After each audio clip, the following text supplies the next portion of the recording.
신과 나는 이야기 2권 4. 이런 완전히 옆길로 새버렸군요. 시간에서 출발해서 조직된 종교 이야기로 끝을 맺었으니 말입니다. 그렇군. 하지만 신과 이야기를 나눈다는 게 본디 그렇다. 대화를 한정짓기가 힘들지.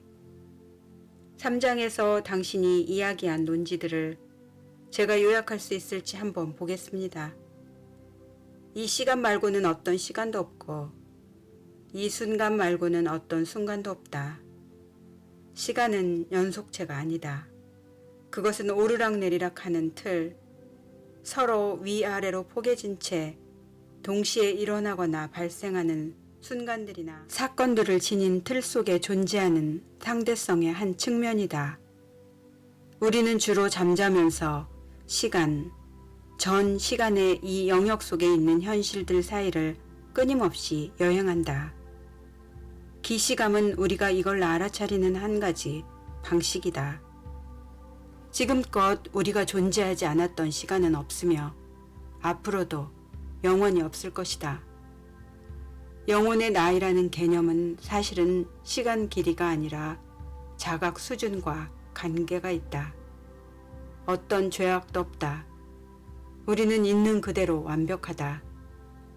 틀렸다는 건 상대 체험에 근거하여 정신이 설정한 개념이다. 앞으로 나아가면서 우리는 규칙들을 만들어낸다. 그것들을 우리의 지금 현실에 맞도록 바꿔가면서 이것은 지극히 당연한 일이다. 우리가 진화하는 존재가 되려 한다면 우리는 당연히 그래야 하고 그럴 수밖에 없다. 히틀러는 천국으로 갔다. 일어나는 모든 일, 모든 것이 신의 의지다. 그 안에는 태풍과 회오리 바람과 지진들만이 아니라 히틀러도 들어간다. 깨달음의 비밀은 모든 사건 뒤에 있는 목적을 아는 것이다. 죽고 난 후에 처벌 같은 건 없다. 규결이란 건 절대 개가 아닌 상대 체험에서만 존재한다. 인간의 신학은 존재하지도 않는 광기의 신을 설명하려는 인류의 제정신이 아닌 시도다. 인간의 신학이 의미 있게 되는 유일한 방법은 우리가 과연 아무 의미도 없는 신을 받아들이는가에 달려있다. 어떻습니까? 달리 요약하실 게 있으십니까? 아주 훌륭하다. 됐습니다. 제게는 지금 산더미처럼 많은 질문거리들이 있으니까요. 예컨대 10번째와 11번째 진술은 좀 더 확실하게 설명해 주셨으면 합니다. 히틀러는 왜 천국에 갔습니까? 당신이 앞에서 이 점을 설명하려 했다는 건 알지만 그래도 저는 좀 더 많은 설명이 필요합니다. 그리고 모든 사건 뒤에 있는 목적이란 게 무엇입니까? 또 이 더 위대한 목적이 히틀러나 다른 독재자들과는 어떤 관계가 있는 겁니까? 먼저 목적으로 가보자. 모든 사건, 모든 체험의 목적은 기회를 창조하는 데 있다. 사건과 체험들은 기회일 뿐, 그 이상도 그 이하도 아니다.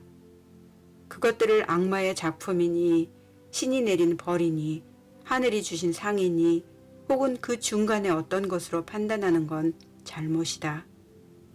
그것들은 단순히 사건들이고 체험들이며 벌어진 일들일 뿐이다. 그것들에 의미를 부여한다는 건 우리가 그것들에 대해 생각하고 행동하고 반응한다는 뜻이다. 사건과 체험들은 너 개인이나 너희 집단이 의식을 매개로 하여 너희에게로 끌어온 기회들이다. 체험을 창조하는 것이 의식이기 때문이다. 너희는 너희가 지금 보여주는 것보다 더 높은 의식을 가진 존재이니 너희는 의식을 끌어올리면서 자신을 창조하고 체험하는 도구로 쓰려고 이런 기회들을 자신에게로 끌어온다. 너희 자신이 누구인지 알고 체험해야 한다는 것이 내 의지이기에 나는 너희가 그것을 위해 창조하려는 사건이나 체험이면 무엇이든 너희에게로 끌어가게 해준다. 이 우주 게임에는 다른 배우들도 수시로 너희에게 가담한다. 그 배역이 짧은 만남이든 주변 인물이든 한때의 팀원이든 오랫동안의 상호작용자든 친척과 가족이든 몹시 사랑하는 사람이든 인생길의 동반자든 영혼들을 너희에게 끌어오는 건 너희 자신이고 너희를 그들에게 끌어가는 건 그들 자신이다. 그것은 양쪽의 선택과 바람들을 함께 표현하면서 공동으로 창조하는 체험이다. 누군가가 우연히 너희에게 오는 일은 없으며 우연의 일치 따위는 절대 없다. 어떤 일도 마구잡이로 일어나지 않으니 삶은 우연의 산물이 아니다. 너희는 너희의 목적을 위해 사람들을 끌어오듯이 사건들도 끌어온다. 행성 차원에서의 대규모 체험과 발전들은 집단의식의 결과다. 그것들은 전체로서 집단이 선택하고 바란 결과가 전체로서 너희 집단에 끌려온 것들이다. 너희 집단이란 게 무슨 뜻입니까? 집단의식을 이해하는 사람은 그리 많지 않지만 그럼에도 그것은 엄청나게 강력하여 자칫하면 자주 개인의식을 압도하고 만다. 따라서 이 행성에서 겪는 너희의 사회적 인생 체험이 조화롭기를 바란다면 너희는 어디를 가든 어떤 일을 하든 언제나 집단의식을 창조하려고 애써야 한다.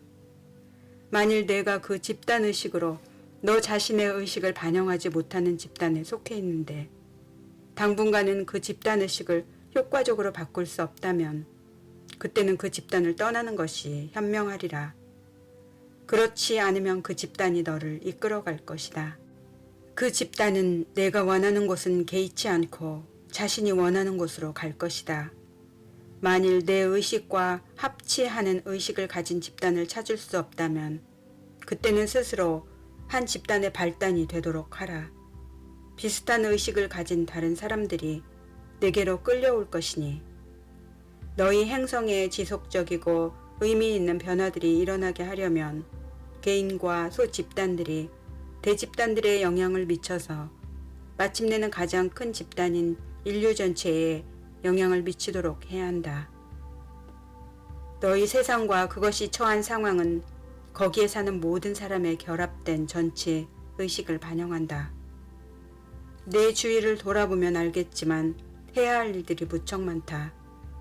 물론 지금 그대로의 세상에 내가 만족하지 않는다면 말이다. 하지만 놀랍게도 너희 행성의 대다수 사람들이 지금 그대로의 세상에 만족하고 있으니 세상이 바뀌지 않는 건 이 때문이다.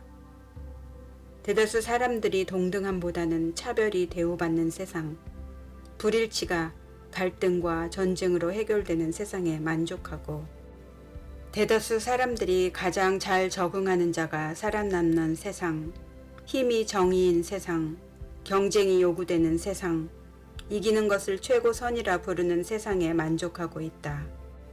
그 체제가 패배자들까지 함께 양산해낸다 해도 하는 수 없다. 너희 자신이 그 패배자들 속에 끼지 않는 한 설령 그 모형이 나쁘다는 판결을 받은 탓에 죽임을 당하는 사람들과 패배자인 탓에 굶주리고 집 없이 지내야 하는 사람들과 강하지 못한 탓에 억압받고 착취당하는 사람들을 양산해낸다 하더라도 대다수 사람들은 지금대로의 세상에 만족하고 있다. 너희 행성의 대다수 사람들이 자신과 다른 건 나쁘다고 규정한다. 특히 종교의 차이는 용납되지 않으며 사회, 경제, 문화의 허다한 차이들 역시 그러하다. 하층 계급에 대한 착취는 이런 착취를 받기 전에 그 희생자들이 처했던 상태에 비하면 지금 그들이 얼마나 더 잘 살게 되었는가 라는 상층 계급의 자화자찬식 선언으로 정당화된다. 이렇게 해서 상층 계급은 한 사람을 진실로 공평하게 만드는 문제는 단순히 끔찍한 상황을 쥐꼬리만큼 더 낮게 만들고 그 거래에서 추잡한 이윤을 취하는 데 있지 않고 사람들 전체를 어떻게 대접해야 하는가에 있음을 무시할 수 있다. 너희 행성의 대다수 사람들이 누군가가 현재 굴러가는 것과 다른 종류의 체제를 제안하기라도 하면 그것을 비웃는다. 경쟁하고 죽이고 승리자가 전리품을 갖는 따위의 행위들이 자신들의 문명을 위대하게 만들어준다고 주장하면서 그들은 심지어 그 외에 다른 어떤 자연스러운 길도 있을 수 없다고 여긴다. 즉 이런 식으로 처신하는 건 인간의 천성이니 다른 식으로 행동한다면 인간을 성공으로 몰아가는 내면의 힘을 죽이리라고 여기는 것이다. 무엇에서 성공하려는지 묻는 사람은 아무도 없다. 진실로 계몽된 존재들로서는 이해하기 어려운 일이지만 너희 행성에 사는 대다수 사람들이 이런 철학을 믿고 있다.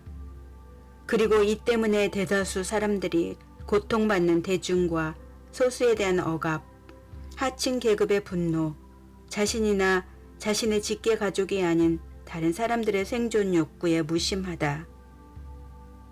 대다수 사람들이 오직 자기 삶의 질을 높이는 데만 열중하고 있어서 자신들이 지구를, 자신들에게 생명을 준 바로 그 행성을 파괴하고 있음을 알지 못한다.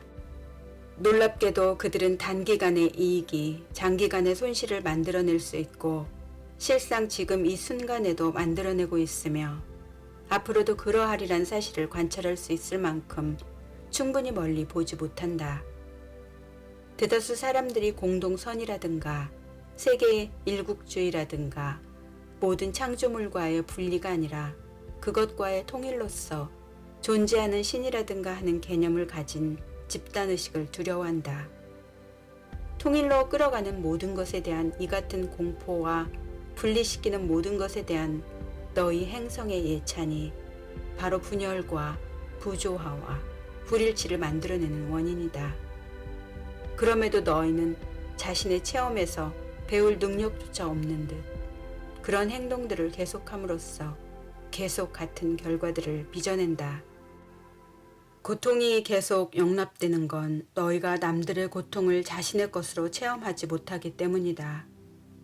분리는 무관심과 그릇된 우월감을 기르지만 통일은 자비와 참된 평등을 낳기 마련이니 너희 행성에서 일어나고 있고 지난 3000년 동안 반복해서 일어났던 사건들은 내가 앞서 말했듯이 너희 집단, 너희 행성의 전체 집단이 지닌 집단의식의 반영이다. 그것의 의식 수준은 미개하다는 표현이 가장 잘 어울릴 것이다. 알겠습니다. 하지만 이런 이야기들은 본래의 질문에서 뒷걸음질한 것 같은데요. 전혀 그렇지 않다. 너는 히틀러에 대해서 물었다. 너희가 히틀러 체험을 할 수 있었던 것이 바로 그 집단의식 덕분이기 때문이다. 사람들은 히틀러가 한 집단을 조종했던 건 그 교활하면서도 능수능란한 수사 덕분이었노라고 말하고 싶어 하지만 이것은 편리하게도 그 모든 비난을 히틀러의 발밑에만 던지는 격이다. 대다수 사람들이 원하는 바로 그 위치에 하지만 몇백만 명의 협력과 지지와 자발적인 복종이 없었더라면 히틀러는 아무 일도 할 수 없었을 것이다. 그러니 스스로 게르만인이라고 부르는 그 2차 집단은 당연히 유대인 대학살에 대해 엄청난 무게의 책임을 느껴야 한다. 마찬가지로 소위 인류라는 더 큰 집단 역시 어느 정도 그렇게 해야 한다. 설령 그들이 다른 일은 전혀 하지 않았다 쳐도 그들은 가장 차가운 마음을 가진 고립주의자들조차 더 이상 무시해버릴 수 없을 만큼 독일에서의 고통이 광범하게 확산될 때까지도 그것을 무심하고 냉담하게 내버려 두었기 때문이다. 너희도 알다시피 나치운동 성장의 비옥한 토양이 되었던 건 패거리 의식이다. 히틀러는 그 순간을 포착한 것이지 그가 그 순간을 창조한 건 아니다.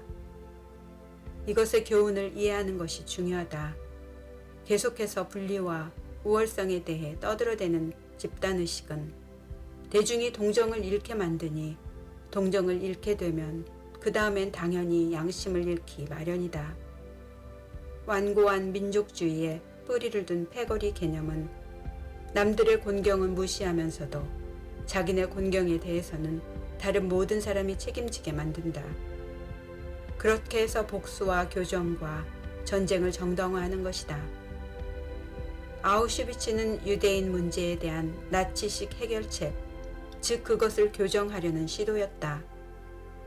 히틀러 체험의 끔찍함은 그가 인류에게 그런 짓을 저질렀다는 사실이 아니라 인류가 그에게 그렇게 하도록 용납했다는 사실에 있고, 그 체험의 경악스러움은 히틀러가 나섰다는 사실만이 아니라 그토록 많은 사람들이 함께 나섰다는 사실에도 있으며, 그 체험의 부끄러움은 히틀러가 몇백만의 유대인들을 죽였다는 사실만이 아니라 히틀러가 제지당하기 전에 몇백만의 유대인들이 죽어야 했다는 사실에도 있다. 그리하여 히틀러 체험의 목적은 인류에게 자신의 모습을 보여주는 데 있었다. 역사를 통틀어 너희는 주목할 만한 선생들을 모셔왔으니 그들 모두는 참된 자신을 기억하게 해주는 특별한 기회들을 너희에게 제공했다. 이 선생들은 너희에게 인간 잠재력의 최고치와 최저치를 보여주었다. 그들은 생생하고 숨막히는 예들을 통해 인간이 된다는 게 어떤 의미일 수 있는지, 그런 체험을 겪으면서 인간이 갈 수 있는 곳이 어디인지, 기존 의식 상태대로라면 너희 중 다수가 갈 수 있고 가게 될 곳이 어디인지 보여주었다. 잊지 마라. 의식만이 전부이고 너희의 체험을 창조하는 건 의식이다. 집단의식은 워낙 강력해서 말로 표현할 수 없을 만큼 아름다운 결과를 빚을 수도 있고, 말로 표현할 수 없을 만큼 추한 결과를 빚을 수도 있다. 선택은 언제나 너희 것이다. 만일 내가 너희 집단의 의식에 만족하지 못한다면 그것을 바꾸려고 노력하라. 남들의 의식을 바꾸는 가장 좋은 방법은 너 자신이 본보기가 되는 것이다. 만일 내가 본보기 되는 것으로 충분하지 않다면 너 자신의 집단을 형성하라. 너 자신이 다른 사람들과 함께 체험하기를 원하는 의식의 발단이 되어라. 내가 그렇게 할 때 그들은 그런 의식을 체험하리니 그것은 너와 더불어 시작된다. 모든 것이, 모든 일이. 너는 세상을 바꾸길 원하느냐? 그렇다면 먼저 너 자신의 세계 속에 있는 것들을 바꾸어라. 히틀러는 그렇게 할 수 있는 금쪽 같은 기회를 너희에게 주었다. 히틀러 체험은 그리스도 체험처럼 그것이 너희 자신에 대해 어떤 의미와 진리를 너에게 드러내는가라는 면에서 심오하다. 하지만 히틀러든 징기스칸이든 하레 크리슈나든 아틸라든 예수 그리스도의 경우든 이 같은 사회적 자각은 그들에 대한 너희의 기억이 살아있을 때만 살아있을 것이다. 유대인들이 대학살 기념비를 세우고 너희에게 그것을 절대 잊지 말라는 이유가 여기에 있다. 너희 누구에게나 히틀러가 약간씩은 있기 때문이고 그것은 오직 정도의 문제이기 때문이다. 아우슈비츠에서든 운디든이 미국 인디언 대학살이 자행된 곳에서든 한 민족을 지워버리는 것은 한 사람을 지워버리는 것이다. 그래서 히틀러를 우리에게 보내신 겁니까? 우리에게 인간이 저지를 수 있는 끔찍함, 인간이 내려갈 수 있는 최저 수준이 어느 정도인지 보여주는 교훈을 주시려고요? 내가 히틀러를 너희에게 보낸 것이 아니다. 히틀러는 너희가 창조했다. 그는 너희의 패거리 의식 속에서 나타났고 그것이 없었다면 그는 존재하지 못했을 것이다. 바로 이것이 그 체험의 교훈이다. 히틀러 체험을 창조한 것은 우리 대 그들, 우리와 그들이라는 분리와 차별과 우월의식이다. 그리스도 체험을 창조한 것은 너의 것, 나의 것이 아니라 우리 것이라는 신성한 형제와 통일과 하나됨의 의식이다. 고통이 너희 것일 뿐 아니라 우리 것이기도 할 때, 기쁨이 나의 것일 뿐만 아니라 우리의 것이기도 할 때, 그리하여 삶의 체험 전체가 우리 것이 될 때, 그때서야 비로소 삶의 체험 전체는 진실로 말 그대로 온전한 삶의 체험이 된다. 히틀러는 왜 천국에 갔습니까? 히틀러는 아무것도 잘못하지 않았기 때문이다. 히틀러는 그냥 그가 했던 일을 했을 뿐이다. 꽤 여러 해 동안 몇백만이나 되는 사람들이 그가 옳다고 생각했다는 걸 다시 상기해보라. 그러할 때 어찌 그가 그렇게 생각하지 않을 수 있었겠느냐. 너가 미친 사상을 퍼뜨렸는데 1000만이나 되는 사람들이 너에게 동조했다고 치자. 그러면 너는 자신이 그렇게 미쳤다고 생각하지 않을 것이다. 세상은 마침내 히틀러가 잘못했다고 결정했다. 말하자면 세상 사람들은 히틀러 체험과 관련해서 자신들이 누구이고 자신들이 어떤 존재가 되려는지에 대해 새로운 평가를 내린 것이다. 기준자를 지켜둔 건 그였다. 그는 우리가 우리의 자아상을 재고 한정할 수 있도록 매개 변수, 경계선을 설정했다. 그리스도 역시 같은 일을 했다. 그 스펙트럼의 다른 쪽 끝에서 또 다른 그리스도들이 있었고 또 다른 히틀러들이 있었으며 앞으로도 또 있을 것이다. 그러니 항상 경계하라. 너희가 사람들 사이를 걸어 다닐 때조차도 높은 의식을 가진 사람과 낮은 의식을 가진 사람 양쪽 다가 너희 사이를 걷고 있으니 자, 너는 어떤 의식과 사귀려느냐. 저는 아직도 어떻게 히틀러가 천국에 갈 수 있었는지 이해가 가지 않습니다. 그는 어떻게 해서 자신이 한 일로 상을 받을 수 있었습니까? 첫째, 죽음은 끝이 아니라 시작임을 이해하고 공포가 아니라 기쁨임을 이해하라. 그것은 막 내림이 아니라 막 올림이다. 너희 삶에서 가장 행복한 순간은 삶이 끝나는 순간일 것이다. 그것은 삶이 끝나지 않고 계속 진행되기 때문이다. 너무나 장대하고 평화와 지혜와 기쁨이 너무나 가득하여 설명하기 어렵고 너희가 이해할 수 없는 그런 방식으로. 그러므로 너희가 이해해야 할 첫 번째 것은 내가 이미 앞에서 설명했듯이 히틀러는 누구에게도 해를 입히지 않았다는 사실이다. 어떤 의미에서 보면 그는 고통을 입힌 것이 아니라 고통을 끝냈다. 인생은 고해다라고 말한 사람은 부처였다. 부처는 옳았다. 하지만 제가 그 사실을 받아들인다 해도 히틀러는 자신이 실제로 좋은 일을 하고 있다는 걸 몰랐습니다. 그는 자신이 나쁜 일을 한다고 여겼다고요. 아니다. 그는 자신이 나쁜 일을 한다고 여기지 않았다. 실제로 그는 자기 국민들을 돕고 있다고 생각했다. 너희가 이해하지 못하는 것이 바로 이 점이다. 각자의 세상형에서 보면 잘못된 일을 하는 사람은 아무도 없다. 만일 너희가 히틀러는 미친 행동을 했고 자신이 미쳤다는 걸 줄곧 알고 있었던 걸로 여긴다면 너는 인간 체험이 얼마나 복잡한지 전혀 이해하지 못하고 있는 셈이다. 히틀러는 자기 국민을 위해 좋은 일을 한다고 생각했다. 그의 국민들도 그렇게 생각했다. 그 사건의 광기는 바로 여기에 있다. 그 나라 국민들 대다수가 그에게 동조했다는데 너희는 히틀러가 잘못했다고 선언했다. 좋다. 이렇게 해서 너희는 자신을 규정하게 되었고 자신에 대해 더 많이 알게 되었으니 좋다. 하지만 너희에게 이런 걸 보여주었다고 해서 히틀러를 비난하지는 마라. 누군가는 해야 했던 일이다. 너희는 뜨거움 없이 차가움을 알 수 없고 아래 없이 위를 알 수 없으며 오른쪽 없이 왼쪽을 알 수 없다. 이 사람은 비난하고 저 사람은 축복하지 마라. 그렇게 하는 건 이해하지 못하는 것이다. 수십 세기 동안 사람들은 아담과 이브를 비난해왔다. 그들은 원죄를 저질렀다는 비난을 들어왔다. 하지만 너희에게 이르노니 그것은 원축복이었다. 선악에 대한 지식을 함께한 이 사건이 없었다면 너희는 그 두 가지 가능성이 존재한다는 사실조차 모르지 않았겠는가? 실제로 소위 아담의 타락 이전에는 이 두 가지 가능성은 존재하지 않았다. 어떤 악도 없었다. 모든 사람과 모든 것이 영원한 완벽의 상태로 존재했다. 그것은 말 그대로 낙원이었다. 하지만 너희는 그것이 낙원임을 알지 못했고 그것을 완벽으로 체험할 수 없었다. 그것 말고는 아무것도 알지 못했기 때문에.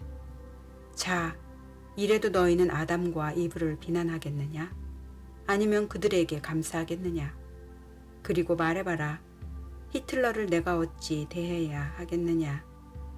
내가 이르노니 신의 사랑과 신의 자비와 신의 지혜와 신의 용서와 신의 의도와 신의 목적은 가장 극악한 범죄와 가장 극악한 범죄자들까지 포용할 수 있을 만큼 충분히 크다. 너희가 이것에 동의하지 않을 수도 있지만 그것은 중요하지 않다.